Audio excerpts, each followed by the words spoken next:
Alors, je fais rapidement cette petite vidéo pour mettre en garde cette aîné pour qui j'avais beaucoup de respect, qui m'a contacté hier après l'émission Moi sur la capitale, sur Capital FM, et qui a insisté pour me présenter à des gens. Je suis allé finalement hier vers 16h. On est allé dans un restaurant en contrebas du ministère de la Communication. Il m'a présenté deux messieurs et une dame. J'ai reconnu l'un des messieurs, je crois connaître la dame.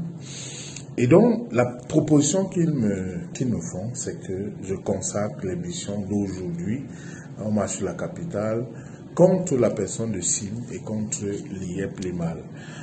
Comme quoi, c'est un fossoyeur, il n'est pas sérieux, il fait les trafics de toutes sortes, il ne paye pas les gens, ainsi de suite. Mais bon Dieu, mais quel est ce pays au juste? Quel est ce pays où on ne sait produire que calomnie, méchanceté, rancœur, aigreur et tout ça?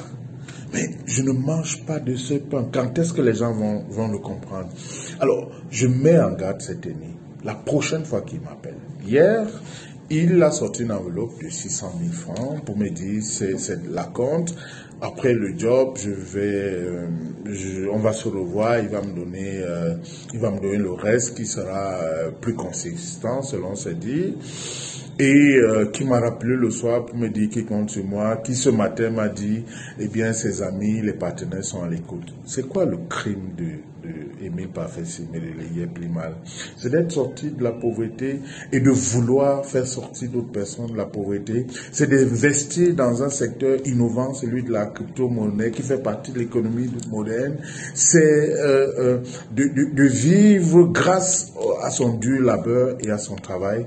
Je ne suis pas ce genre d'individu. Ni 1 million, ni 2, ni 5, ni 10. Capital FM, c'est un média au service pour la nation, pour la défense des intérêts et la cause des citoyens, donc des populations. Nous serons toujours de leur côté. Et que les gens qui croient devoir nous manipuler en nous donnant les informations, ça c'est une chose. Je vérifie et j'équilibre toujours l'information. Si vous faites acte de dénonciation, donnez-moi non seulement les éléments, mais sachez que j'irai vérifier. Et moi, je ne m'attaquerai jamais à un compatriote qui travaille, qui innove et qui ne pense pas qu'à lui seul.